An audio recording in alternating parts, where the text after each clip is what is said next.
Good afternoon, bakers, and welcome to the 3 p.m. bake along. Hi! We are making snowballs today. Well, actually, we're not making snowballs because I couldn't find any desiccated coconut anywhere.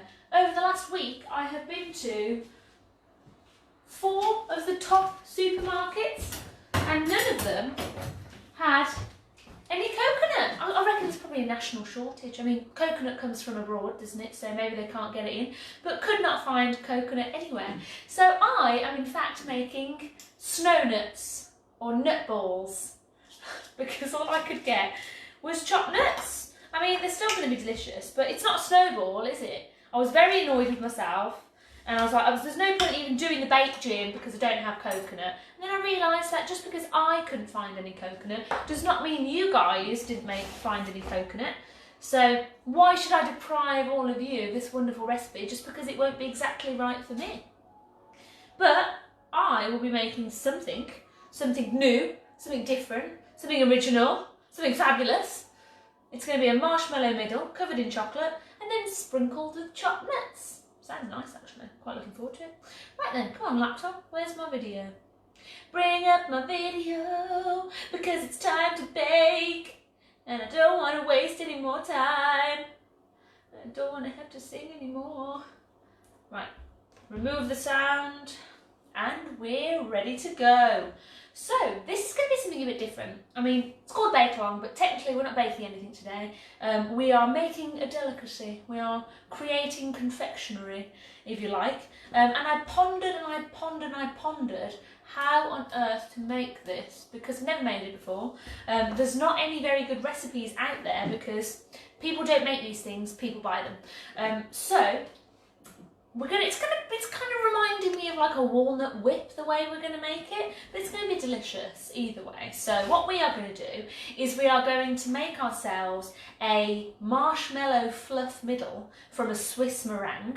We are going to coat it with dark chocolate and sprinkle it with nuts. It's a dairy-free recipe, you see. We got rid of Healthy Hump Day Wednesday. Nobody needs a healthy day in lockdown now, do they? But we can do a dairy-free day, which means that all the dairy-free people out there get to have something nice.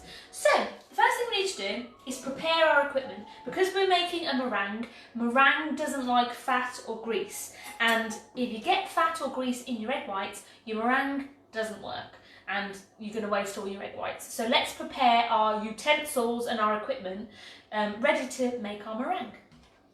I want you to take a bit of lemon, and clean, polish all your spindles, any bowl that you're going to make meringue in. Ooh, squeeze a bit of lemon juice in there and give it a wipe around with the lemon juice. This is going to remove any grease or fat residue from your bowls and make sure that your eggs have the perfect environment to whip up fabulously. Baking again, what a lovely day it is. It's like we're on holiday. Today, I was supposed to be flying to Ibiza. But I'm not worried about that because I can have Ibiza right here. We can have an Ibiza rave in our kitchens while making nut balls. What else will I want to be doing with my Wednesday afternoon? Not sat by a pool drinking a cocktail. But it's going to be fine, everyone. Everything is going to be just fine. So, we've used some lemon juice to clean all our bowls. We also need to set ourselves up a tray of some sort with some baking paper on. Now I'm using a baking tray because it's the biggest kind of tray that I have, but it's not going in the oven, so you can use any kind of tray you like. If you've got like a serving tray or something like that, use that. That will work just fine.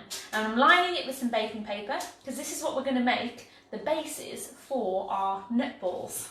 Snowballs. Hopefully somebody out there managed to get coconut and you'll be able to make them. You will also need some sort of cooling rack because we're going to be pouring our chocolate over our marshmallow filling. And then you will also need, our final bit of equipment is a pan with a bit of water in, about 1 inch of water in your pan, because we are going to make a Swiss meringue. Now we've made Swiss meringue before because we've made Swiss meringue buttercream. But for those of you that haven't, all you do is add your egg whites and all your other sugary ingredients into a heat-proof bowl and balance it brie, which is basically a pan with a little bit of simmering water in. So make sure whatever bowl you are using for your egg whites and things is big enough to sit in the top of your pan and not touch the surface of the water. And that's what you need. We're going to be using my electric hand whisk today.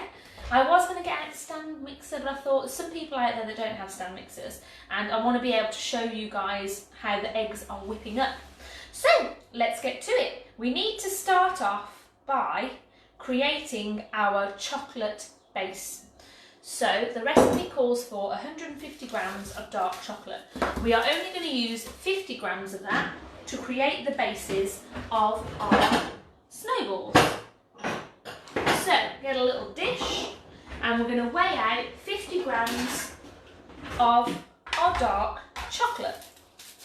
So let's do it. Here we go, break it up into chunks and weigh out 50 grams.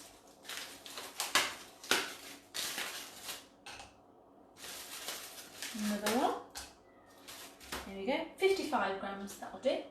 Okay, now we're going to melt this in the microwave at 10-second intervals. So pop your chocolate, I've started off at 20 seconds, so start your chocolate off at 20 seconds and then we're going to melt it slowly in 10-second intervals after that, because chocolate likes to burn in the microwave. It doesn't take too much to melt, but it does burn rather quickly. So we want to make sure it doesn't burn and we want to melt it nice and slowly. Because, I don't know whether you know this, whether you've watched previous videos where I've talked about this, but tempering chocolate is a skill that you should learn if you are an avid baker. And to temper chocolate, you need to heat raw chocolate to just over 50 degrees, 52 degrees, and then cool it down to 38 degrees. And that's how you do it. It's all about thermometers and rising temperatures and lowering temperatures. However, bars of chocolate that are shaped into a bar and have a little pattern on top have already been tempered for us. We don't have to temper this chocolate because it's already been tempered.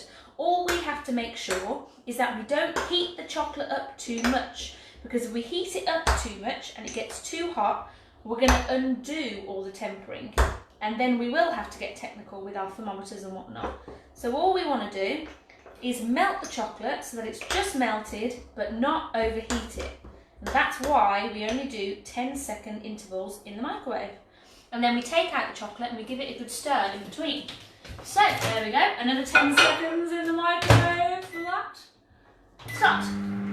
How is everyone today? Having a lovely sunny day, aren't we? Hi everyone. Hi. Oh, Rue's watching. And Rich. Hi Rich. And Eve, hi Eve, it's good to see you as well. Lovely sunny day, hope you're doing well. Right, so every time you take your chocolate out of the microwave, give it a really good stir and try to break up the chunks of chocolate with your spoon.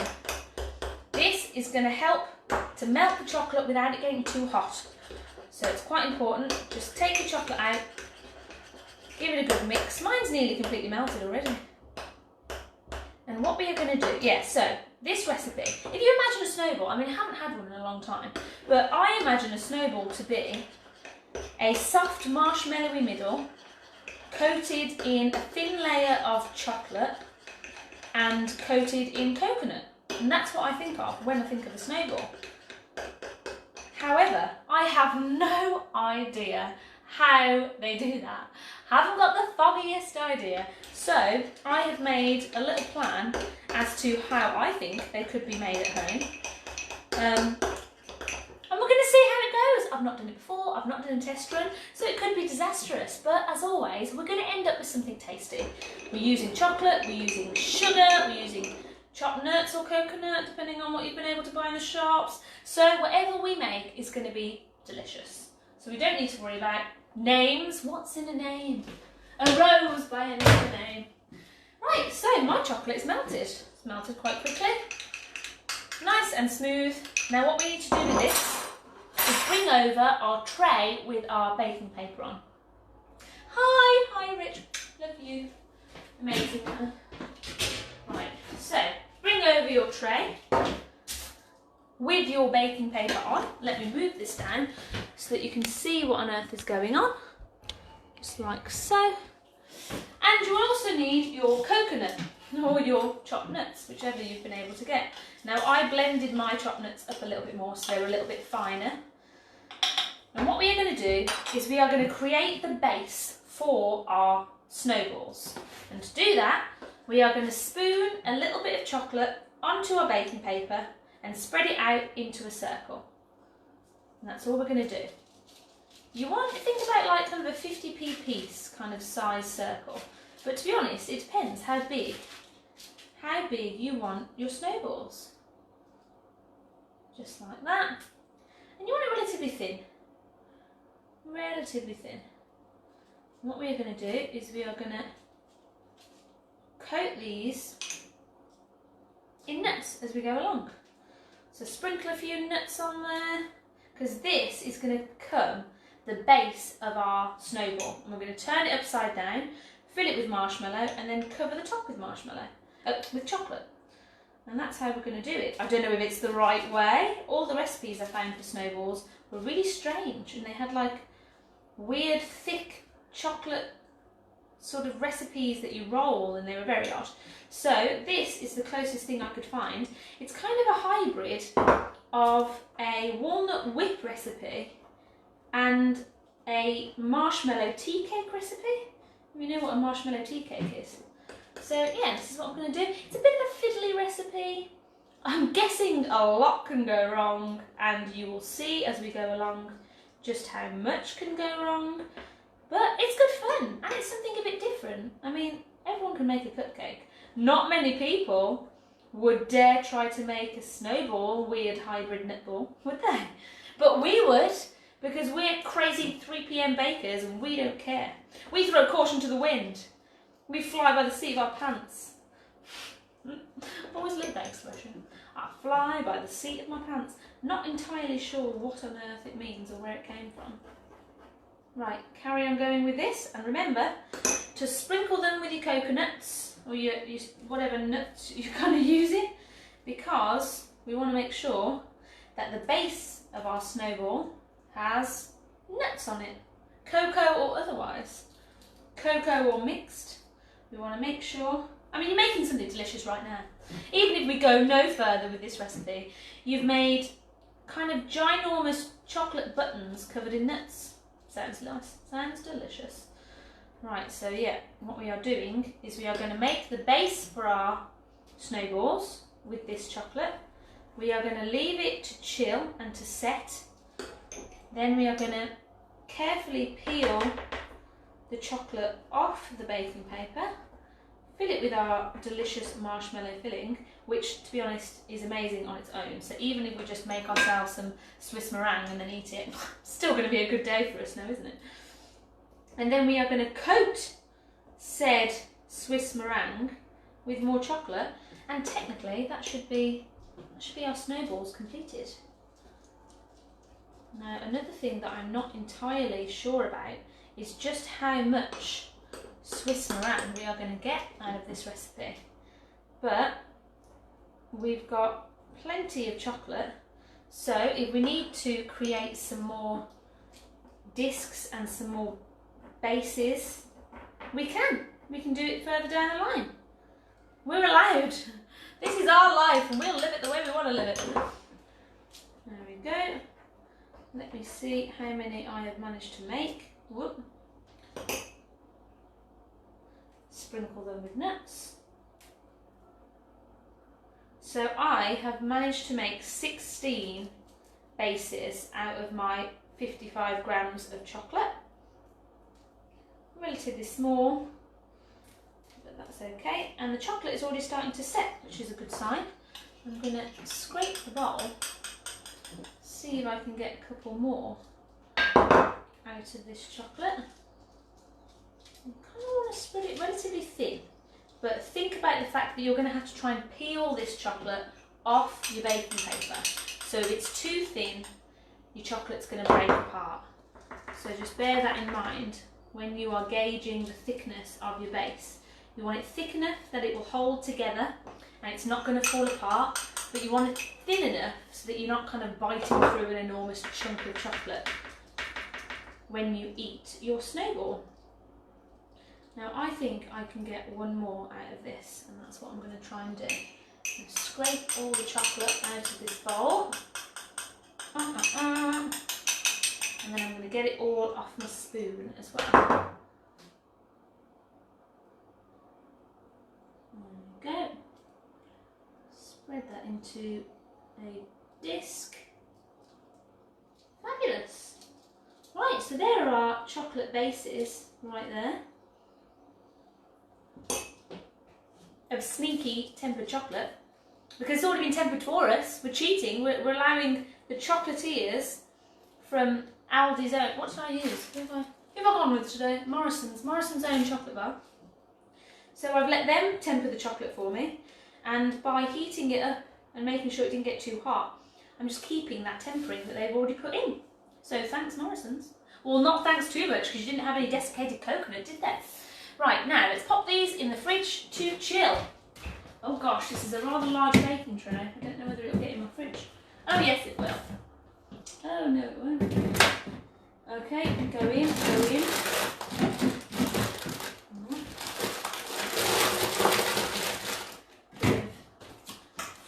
Flinging around in there. Oh, well, the fridge closed. That is a good problem. Yes, just about. Great, so you've made the bases for your snowballs, nutballs, whatever they are. Now, what we need to do is make the filling. Now, we are using a Swiss meringue for the filling. Originally, and most of the recipes call for an Italian meringue filling, but for an Italian meringue you need a sugar thermometer, because you need to heat your sugar syrup up to 180 degrees, no more, no less. And I know a lot of you out there probably won't have sugar thermometers. If you do, and you're confident making Italian meringue, then go ahead and use your 3 large eggs and your 150 grams of caster sugar to make an Italian meringue. However, we are going to use this recipe and whip ourselves up a bit of a different Swiss meringue with a little bit of golden syrup in. As always, when making any kind of meringue, the first thing we need to do is separate our eggs, and do it very carefully as to not get any yolk in. Now, if you've not done this before, I shall show you how to do it. We do not need to wait out. I am going to be doing 4 egg whites because I'm using medium eggs. If you've got large eggs, you only need 3 egg whites. Medium eggs, use 4. Right, here we go. I'm going to get another bowl so that I can rescue my yolks, because I can always use them for another recipe. So, we're going to crack our shell as close to the middle of the egg as possible. We're going to go all the way around gently. And then we are going to use our thumbs in the middle of the egg and try and separate the top of the shell from the bottom as cleanly as possible, allowing the white to drop through the egg like so. We've got our yolk in one side now with a little bit of egg white in there, and we are going to transfer our yolk from one side of our halved shell to the other, being very careful and gentle with it, making sure we don't break it and making sure no yolk gets into our egg whites. Plonk, and we're going to save our yolk. And we're going to carry that on with a couple more eggs. So I'm doing 4, but if you're using large eggs, you can just use 3 large eggs. I am doing 4 because I'm using medium eggs. So we crack it as close to the middle as possible. We transfer our yolk carefully from one side of the shell to the other, allowing the white to drop into our bowl, and then saving our yolk. You can use yolk for custard, you can use yolk for soufflés, you can use yolk for loads of different things. So do not throw away and waste your yolk. You can make lemon curd with it. The possibilities are endless. So this for me is egg number 3. Again, I am using 4 eggs, but that's only because my eggs are little medium eggs. You will be using large eggs hopefully, so you only need 3. There we go. Oh, this one's really little. Teeny tiny little egg. Whoop. And remember, before I started separating my eggs at the start of this, I gave my bowl a wipe with some lemon, which removes any grease residue from the bowl. So here we have 4 medium egg yolks, egg whites, perfect egg whites, in a perfect environment for them to whip up like meringue. Now I'm going to chuck away my egg shells and then we'll measure out the other ingredients that we need. Now, unlike a French meringue, we are going to be adding our sugar directly into our egg whites. The reason for that is a Swiss meringue warms all of the meringue ingredients together at the same time and then whips it all up together. This cooks the egg and starts to break down and stabilise the egg whites, and when they start to whip up they hold nice and solid. It's a little bit of a denser meringue than a French meringue, which gives us a much better marshmallowy texture. Right, so what else do we need? We need 150 grams of caster sugar. And again, it's going straight in on top of our egg whites. If you're used to making French meringue, this is going to feel really strange because you're supposed to add your caster sugar really slowly into a French meringue. But don't worry, it will work. If you've never made Swiss meringue before, trust in the recipe because it will work. Now, we are going to be adding some golden syrup for flavour and to add a bit of a nice texture. And we're going to need 6 tablespoons. Now, it's hard to... I forgot that the lid is broke on this. Hang on. I've got to open it up without it going everywhere. It's quite hard to measure out tablespoons of syrup because it likes to stick to the spoon. But just be as accurate as you can. And we're looking for 6 tablespoons. So that's 3, 4. I mean, it's terribly inaccurate. I wish sometimes the recipes would just give you the grams. But we're going to go with it. We can't need to be too accurate with it. That should be 6. If I've counted properly. Right then. So that is our golden syrup into our mixture. And we are also going to add a couple of little drops of lemon juice. This helps to stabilise the egg whites as well. And a pinch of salt. Whoops. Oh, it's over here. Once again, this helps to stabilise the egg whites and also balances out the sweetness. Right, now what we need to do is bring this over and start our pan simmering on the hob. And we're going to mix this on the hob over a simmering pan of water for about 5 minutes or until all of the sugar has completely dissolved. Now you can use a spatula to mix it, you can use a whisk, anything you like, but remember, whatever you use has to be perfectly clean and free from any fat or grease. I'm going to use this whisk, so I'm going to give it a little bit of a clean with a little bit of lemon juice. The lemon juice cuts through any fat that there might be, any residue lingering on there. And believe me, this might seem like a really tedious part of preparation for making meringue, but if you've made meringue before and it just hasn't worked and you have no idea why, this is probably why. Because if any fat or grease or oil gets into those eggs, they don't whip. They literally just stay like runny mush and don't do anything. So if you follow these steps and prepare all of your equipment properly, there is absolutely no reason why your meringue shouldn't work. Right, there we go. Cleaned with some lemon juice. I'm going to mix all of my ingredients a little bit before I get them on the pan. My pan has got about 1 inch of water in the bottom of it and it's just starting to heat up. So what you want from your pan of water is just a mild simmer. It doesn't need to be boiling, it just needs to be simmering gently underneath this bowl. And you want to make sure that the water, the surface of the water, doesn't touch the bottom of your bowl. Okay, now then, I'm going to bring you over. My water hasn't quite started simmering yet, so it gives us a chance to relocate over to the pan. Come with me, come with me. Let's lower you down there, darling. Ooh, my tripods, come on tripod, there we go, perfect. So, I want you to be able to see what is going on over here with our eggs.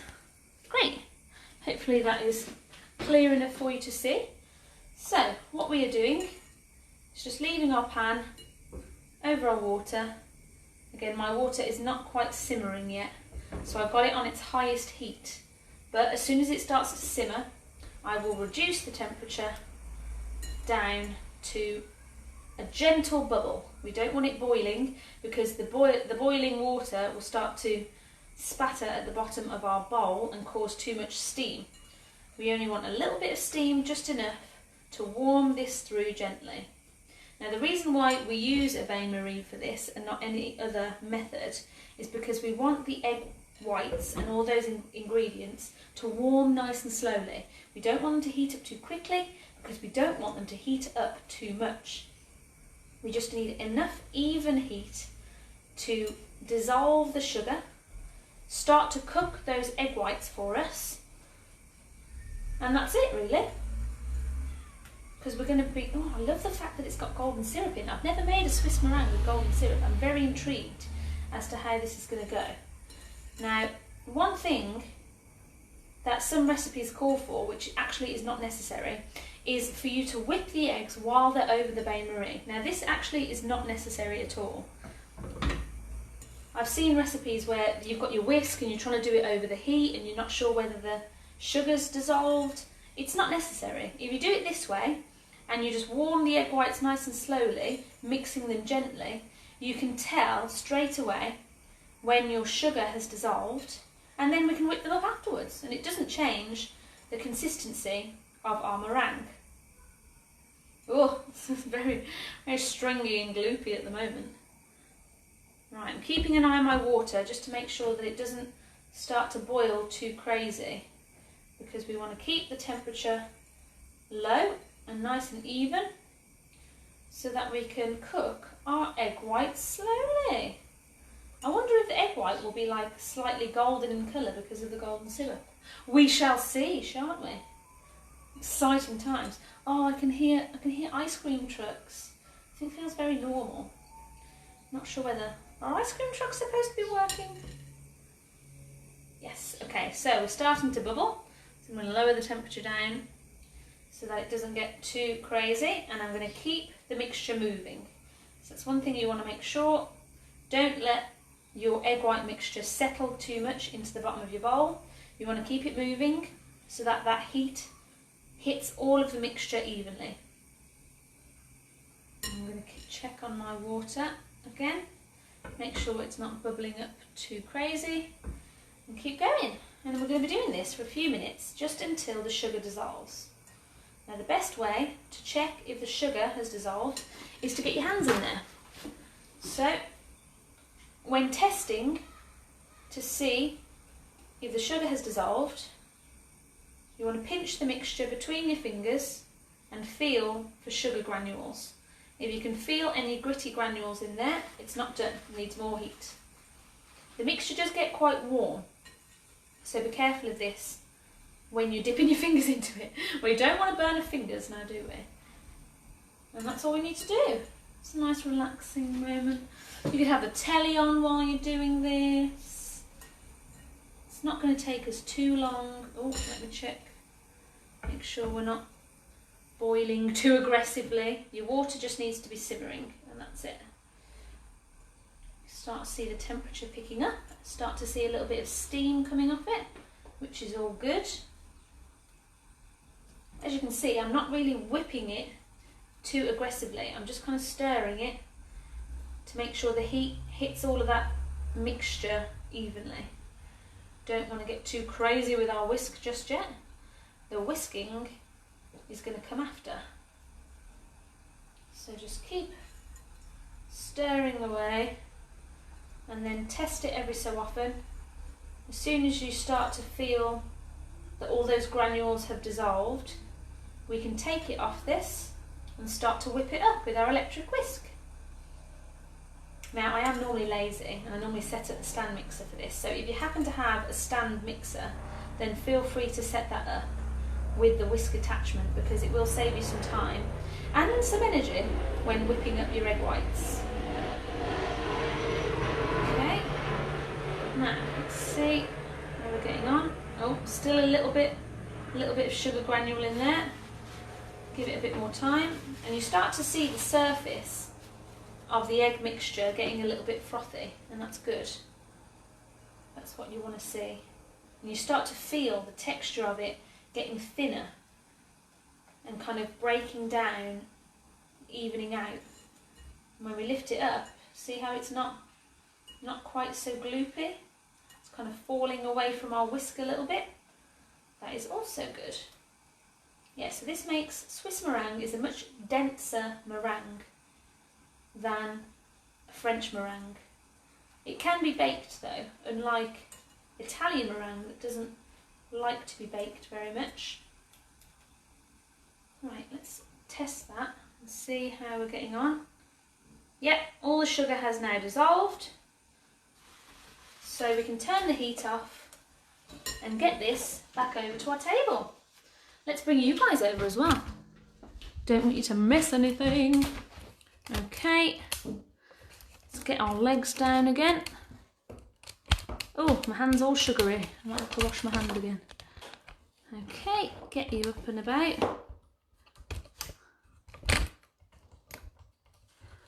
Ta-da! And we're back in the room. There we go. Right, so be careful when removing the bowl from the pan. There's going to be a lot of steam underneath there. It's going to be very hot. I'm just going to give my hand a rinse. Get all of that sugar off there.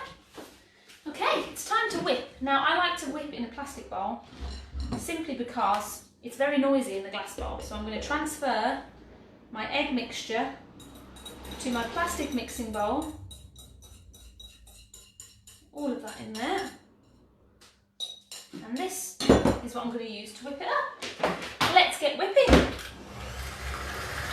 Get your whisk on, into your egg whites on a high speed, and let them whip. Now we're going to be here for a few minutes because it's all we need to do. Just let it do its thing, let it whip up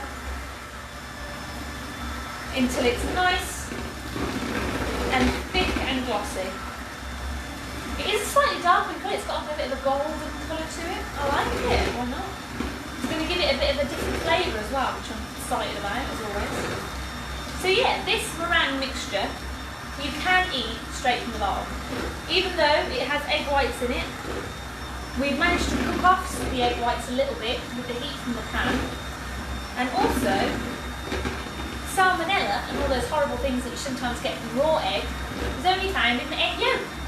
So, you don't have to worry about getting anything horrible tummy upsets from your egg whites.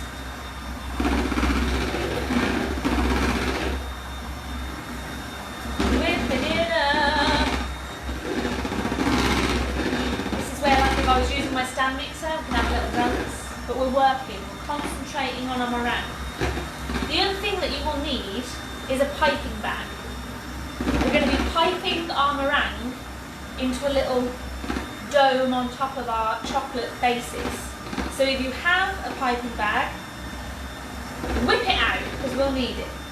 If you don't have a piping bag, don't worry. You can just use a spoon, but it's much better if you can use a piping bag. It saves a lot of mess. Right, now, my meringue is going nice and pale now, a lot whiter, and it's almost doubled in size already. You can feel the side of the bowl, just how warm that egg mixture was. As we whip it, we're whipping cold air into the eggs and it's cooling it down, helping us to get a nice, solid, soft meringue. It is like the middle of a walnut whip. We don't want a stiff marshmallow like how you would get a normal marshmallow from the shop. You want that kind of soft mixture, like how you get jars of fluff, American fluff. Love that. This is basically will turn out to be fluff. So if you have any extra, you can pop it in a jar or a sealed container, keep it in your fridge and use it as marshmallow fluff. You You can use this recipe to make wagon wheels, make your own wagon wheels. Oh, in fact, you could combine this recipe with our party ring biscuit recipe and make your own little tea cakes with a biscuit on the bottom. Why not? Give it a go. So we're going to whip our meringue into very stiff peaks. It takes a bit of time, but by the end of it, the stiffer the peaks, the firmer our marshmallow centre is going to be. So we need to give it the time to whip up. And you can see here, as I move my whisk through, it's leaving like a track in the marshmallow. And the the meringue is holding its shape. That's a good start. That's getting to where we need it to be. However, I can already tell that this is still too soft. And I will show you why. So, soft peaks. See how when I lift them out, they flop completely over? Soft peaks. We need stiff peaks. So we've got to keep whisking until stiff peaks form. And I will show you what they look like when they occur. You need to wait for them. Get your arm muscles in there. Fit real good. We could have a song, couldn't we? On days when you are feeling down at all. Oh, I have another good tip for you. Now this is going to sound really cheesy. And I don't mean it to sound self-righteous or something, but if you are feeling down at all, feeling a bit miserable, you know what the best thing to do is, this is going to sound terrible, try and think of something nice to do for somebody else. Even the smallest thing. Because it does three things actually. First of all, it takes your focus off yourself. So you can't overthink problems with yourself because you're trying to think about somebody else and what they need. Secondly, it builds somebody else up and you feel better about yourself for doing something good. You go and do something nice for somebody else, you will actually feel better about yourself. It's very selfish, but the other person doesn't know and they get something nice out of it.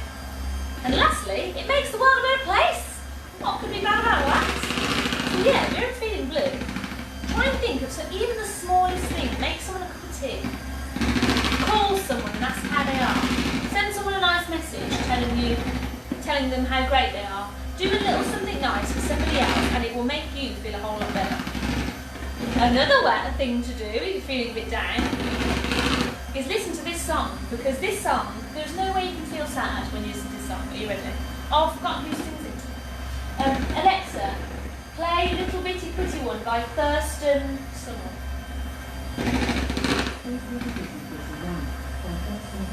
Thurston somebody, I don't know. Alexa, volume 10. Just that beat just cheers me up. Perfect baking music. And bring in the harmony. I love it.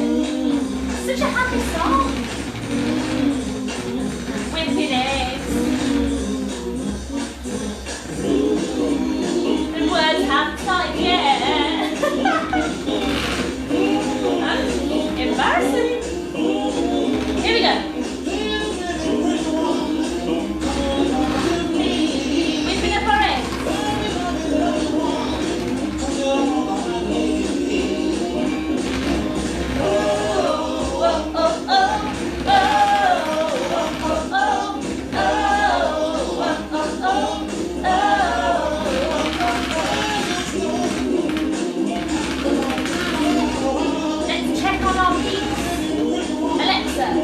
Volume 4. Let's check on our peaks, see how we're getting on. Still soft. Need to whip them more. Swiss meringue takes a bit more time to whip, so don't be put off by this. Alexa, volume 10.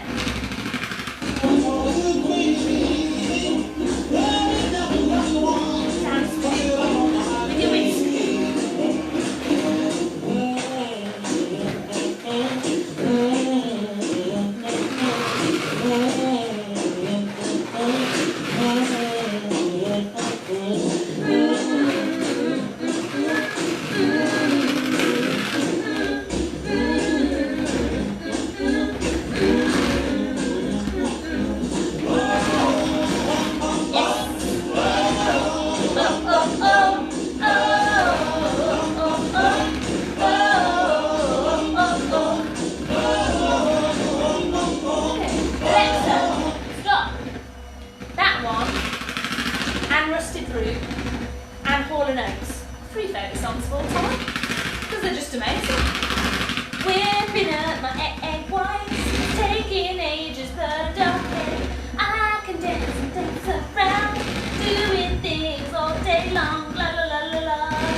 getting there, we're getting there. Let's check on our peaks. Let's see how our peaks are doing. Okay. Oh, wow, that happened quickly. Okay, ta-da! That there, peak standing right up, that is a stiff peak. Oh, I'm going to try and... Well, that failed. Oh my God, look! Didn't even move. Very stiff peaks. That is what we want. Now, let's taste it. Because... Oh, it's nice with the golden syrup. Has kind of like that metallic tang that golden syrup has. Right, meringue done. Let's get a piping bag out and fill up our piping bag with our meringue. Thanks to lovely Sarah, I have got these wonderful big piping bags. Yes, I do. Is she watching? Are you on here, Sarah? Sarah, thank you very much for my wonderful piping bags. They've helped me a lot. Okay, so let's load up our piping bag. If you've never done this before as well, it's occurred to me, you might not. Hold the bottom. Wow, you have to roll down, fold down the piping bag. Hold the bottom, pull it down like so, so that you've got just a small cone to fill up to start with. Let's use my spatchy spatch. I'm going to put our Swiss meringue into our piping bag. Yeah, yeah, yeah, we are. And then pull the bag as you start to fill it. Push that mixture right down in there. Little bit of pretty one. It's a good thing I've got a big piping bag because I've got a lot of meringue here. But yeah, if you don't use all of your meringue, then save it, put it in a jar, put it in the fridge, and you've got instant marshmallow fluff. And there is loads of amazing things you can do with marshmallow fluff, as well as getting out biscuits and dipping a biscuit in it.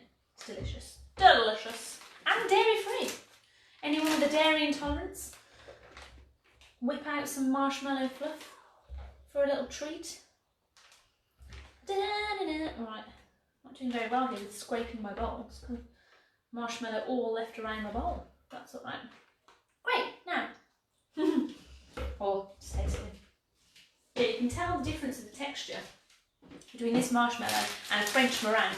This meringue and a French meringue. It's a lot thicker, it's a lot denser. Right then, we need to get our bases out, our chocolate bases, so that we can get our meringue filled. So let's whip out our bases, see how they're doing, and try our best to peel them off the baking paper without breaking them. One tip, lift up your baking paper and peel the paper off the chocolate, not the other way around. Another tip is do not handle your chocolate too much because your hands are hot and it's a hot day, and these will melt very quickly in your hands, so be careful. So peel the chocolate, peel the paper away from the chocolate, not the chocolate away from the paper. And when you put them onto your cooling rack, put them nut side down. Put them coconut side down, because that's the base of our snowball. I'm going to peel all mine away, just like that. It comes away very easily actually. I was slightly panicked, imagining lots of broken bits of chocolate, but actually it's coming away really well. But please trust me when I say, do not handle your chocolate because it will melt really, really quickly. Okay, just peeling those bases away. And then I'm going to very quickly, trying not to handle them too. Look, I've already got melted chocolate on my fingers. And I'm doing my best not to touch them at all. Okay, lie them all face down, nut side down, because we are going to use our piping bag and pipe our lovely meringue onto them. Great, there we go. Now, look how much meringue we've got. We're gonna, oh, it's so light though. Light and airy. We are going to have some meringue left. Now, I want you to cut about 1 centimetre along your bag. Not too, we don't want too big a hole because it just gets messier. The smaller the hole, the more you're going to be able to control your piping. So I've cut about just under 1 centimetre hole, and we're going to pipe our meringue onto our chocolate base and bring it up into a little dome, just like that. Piping, swirling. It is a lot, it's kind of like a walnut whip hybrid, because the best way to pipe is into like a little swirl, isn't it? Who doesn't love a swirl? Take your time with this. Your marshmallow will hold its shape. It shouldn't be running off the chocolate base. If your meringue is running off the chocolate base, you haven't whipped it enough. You're going to have to get it back in your bowl and whip it up some more, because it's not whipped enough, it's not firm enough. Just like mine, your meringue should be holding its shape as you pipe. Whatever shape you pipe, that is what your meringue should hold. Oh, I've got some oddly shaped ones. Whoa, I'm going to have lots of meringue left, but that's okay. I can make more, or I could just eat it with a spoon. There's no dairy in it, which means it's fat free. Lies. Don't believe what I tell you. It's all lies. Marshmallow. So yeah, and try not to get a peak either. Just realise, because we're going to be covering it with chocolate, we want to kind of make sure there's no like little marshmallow spike or peak at the top of our, So I don't know, I'm going to have to lift this up to show you. See how I've got all peaks? See that one right at the front that doesn't have a peak? That's what you're looking for. I'm going to try and go back over and de-peak the rest of them, because we're going to be putting chocolate on top of these, and the chocolate will squish that peak anyway. Okay, last one. Now go back and try and de-peak them. And now what we need to do is we need to leave our marshmallow to dry. Leave it to dry a little bit and get kind of a skin on it, similar to how you do if you're making macaroons. If you've ever made macaroons before you bake your macaroons, you need to leave them to rest so that they develop a bit of a skin. And that's what we need to do with these. So, oh look how cute they look. I'm really tempted just to eat them like this, but they're not finished. So I'm going to pop these in the fridge to rest, because what I want is for them to develop a tiny bit of a skin and get a little bit firmer, and they do, they kind of dry out a little bit and get a little bit firmer. But what I'm going to do in the meantime is I'm going to melt down a bit more chocolate and create a few more base discs for me to create later, because I happen to have quite a lot of dark chocolate in the house, so I will have plenty for making more nut balls. I love making nut balls. I love making nut balls. Oh. Hope everyone's well today, having a good Wednesday afternoon. I can't believe it's Wednesday. It feels like Saturday. That means I can start drinking. So you'll see, even just the meringue that's been on the whisk has started to form. It's started to like dry and thicken. I think it's because it's cooled down a bit as well. But it's got like a lot firmer, and that's going to be really essential when we're covering it in chocolate, because we don't want our hot chocolate just to, absorb into the meringue. We don't want it to sink into that meringue. We want it to be a nice thin coating. So we need a nice firm marshmallow meringue. Delicious. I'm going to save them and I'm going to lick them later. Right, so I'm going to melt some more chocolate and make some more bases. If you've got quite a bit of dark chocolate, I've got a couple more bars in the fridge, then feel free to do the same while you're waiting for your marshmallow to rest. Because these are going to be so nice. You know what, I haven't done a test run of this, simply because I find it quite fun just giving it a go. I kind of forget the fact that people are watching me fail sometimes, watching me set fire to the kitchen. But on the odd occasion, it actually does work out really well. And considering I've never made these before, they are working. They're working perfectly. So I won't speak too soon. We still have to put our chocolate layer on top. But I think these are going to be really, really nice, even if they're not covered in coconut. Rich Ag, I will deliver some to you. I know you don't like coconut, but these don't have coconut on them. Do you like nuts? Are you partial to a chopped nut? Now, I'm melting my chocolate. We're going to be doing the same thing with our chocolate to create our coating once our marshmallow has rested. So remember the steps when melting your chocolate. 10 seconds at a time, take it out and give it a good stir. Don't let it be in the microwave for longer than 10 minutes, otherwise it will burn. Oh, more sticky. Don't like being sticky. 10 seconds. Give it a stir. That's perfect. Right, let's get my trusty tray over and make some more bases. So to make our bases, as a little recap, what we did was melt down our dark chocolate, making sure it doesn't get too hot. And then we spooned our chocolate onto our baking tray and just spread it out into a little marshmallow. You know what these are like? It just occurred to me. I don't know why this has only just occurred to me. You know when you go to the Christmas market, the German market, and they have these like flavoured marshmallow chocolate covered things? That is exactly what this is going to be. Chocolate covered marshmallow. That's it.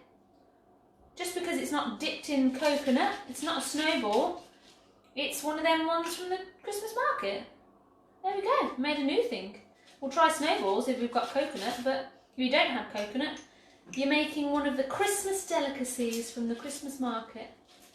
I'm going to make these ones a little bit bigger so I can fill them a bit more full with my meringue marshmallow. Whoa, it's kind of one of them days when I burst into song. Make up songs as I'm doing things, spreading chocolate on a tray. I haven't lost the plot, I promise. Well, not anymore, anyway. Making little bases.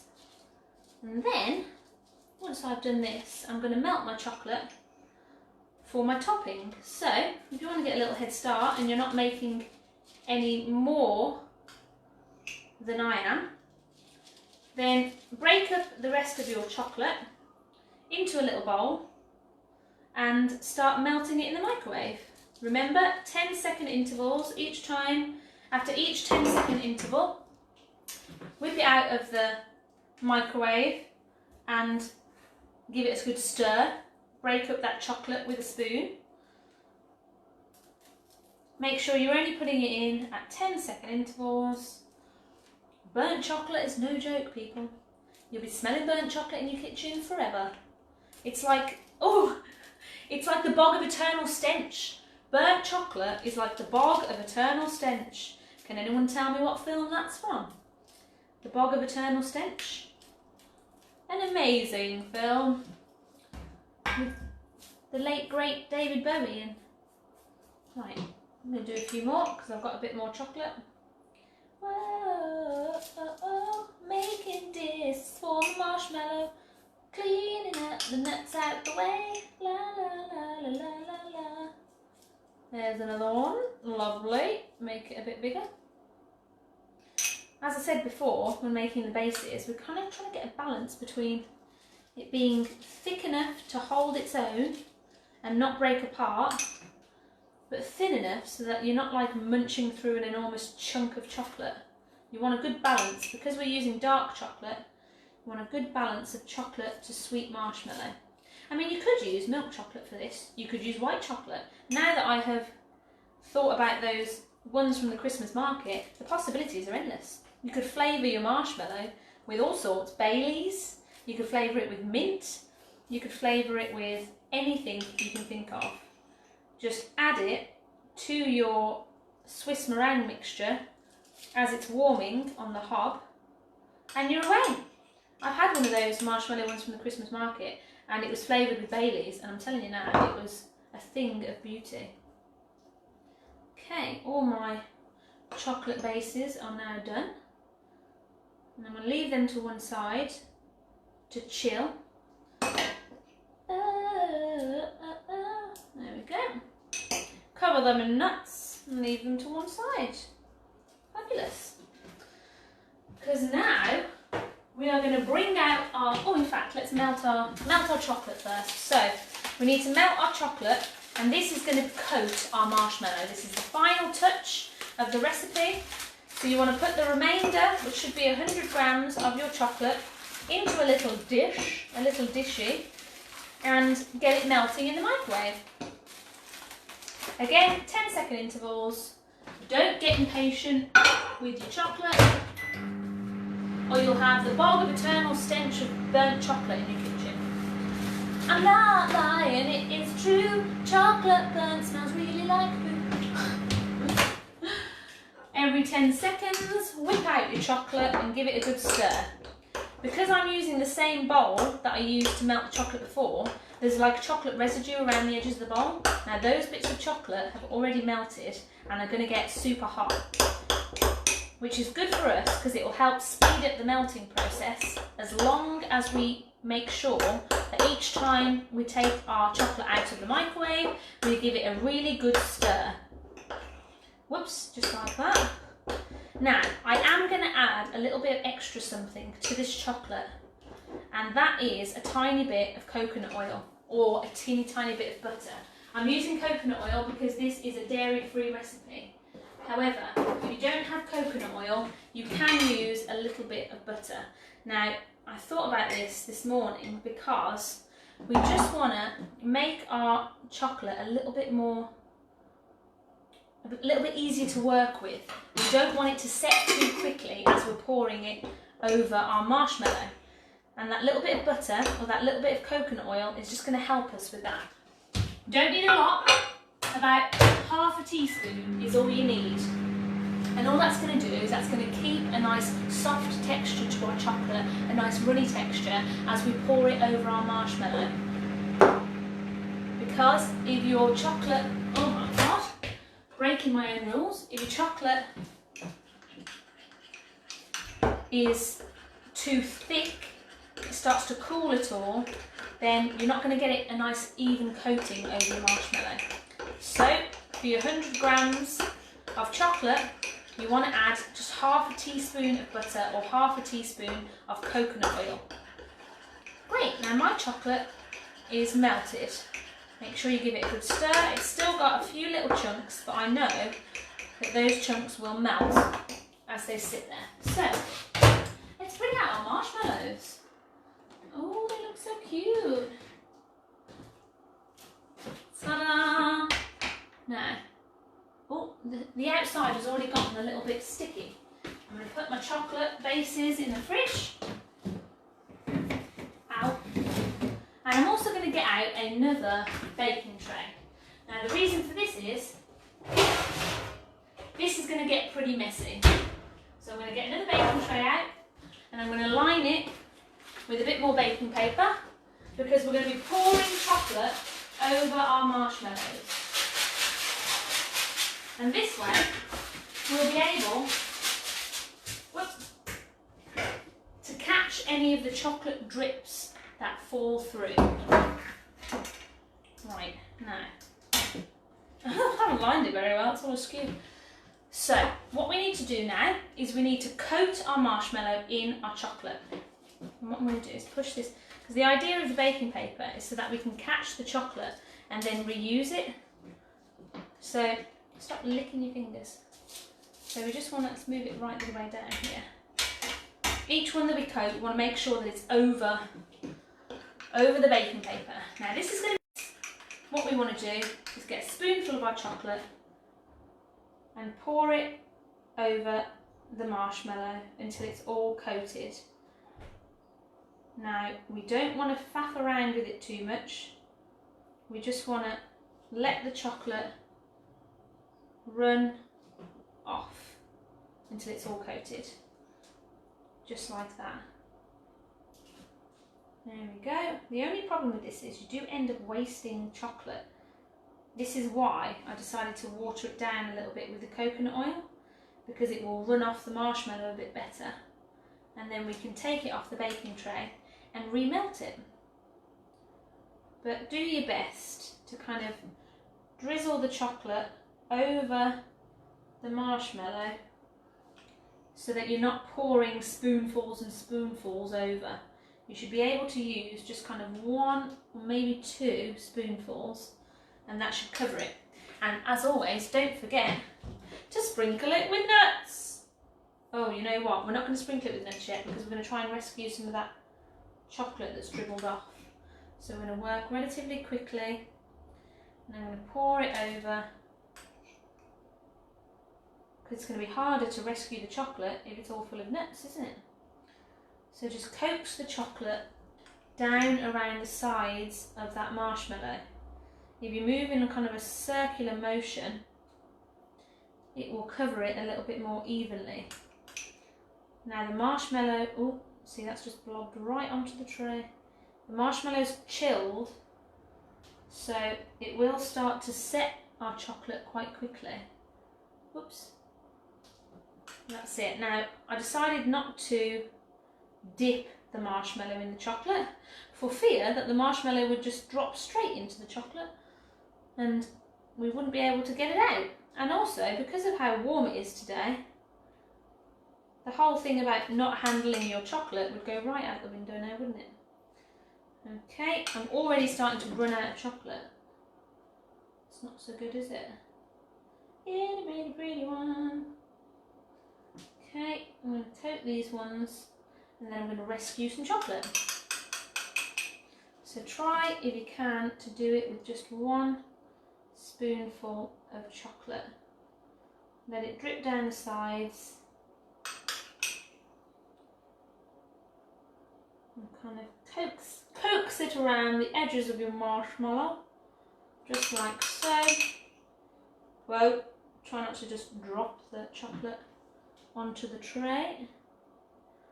Okay, now I'm going to move this to one side and I'm going to try and rescue some of that chocolate. Oh, drippy, drippy. Give it a bit of a shake. Oh, that helps. Give it a bit of a bang. Give your tray a bit of a bang. And that's going to help that chocolate just drip down onto our paper.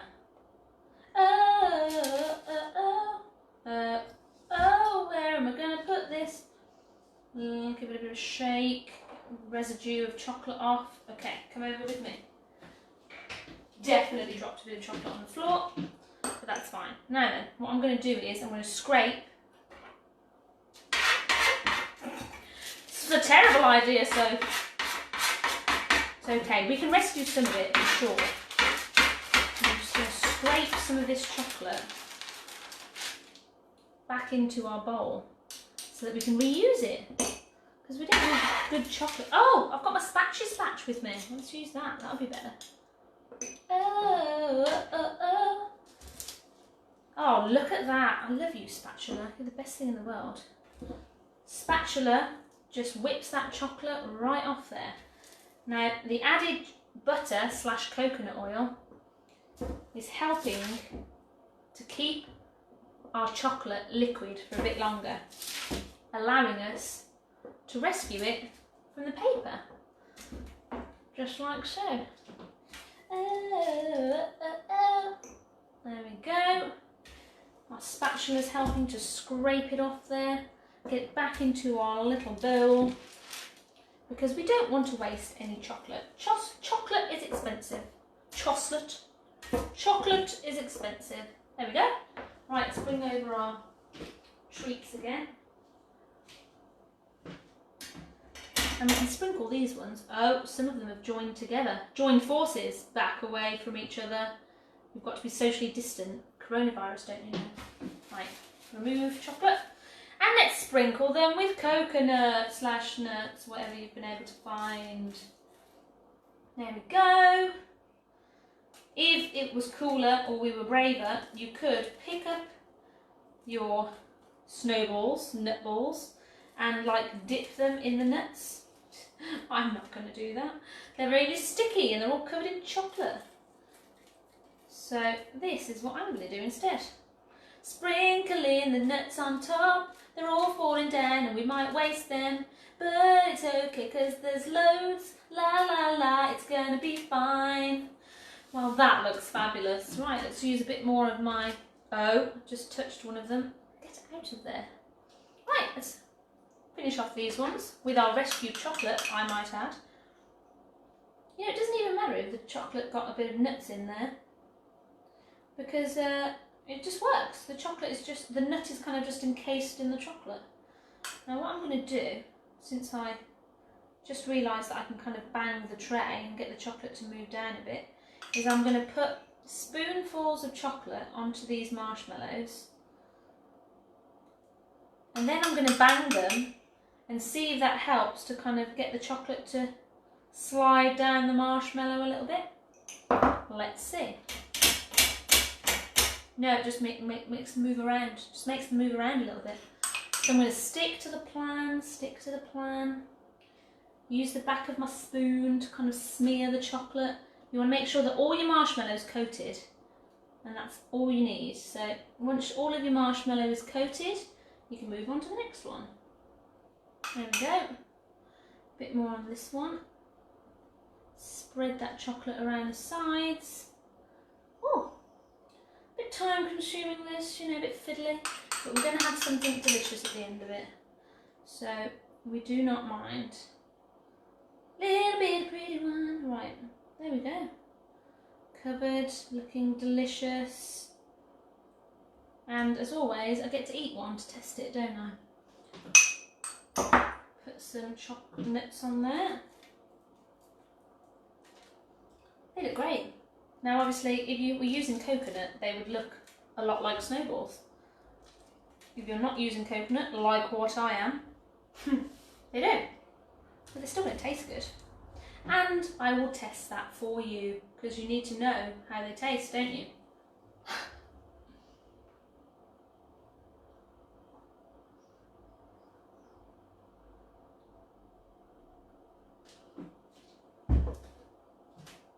Wow.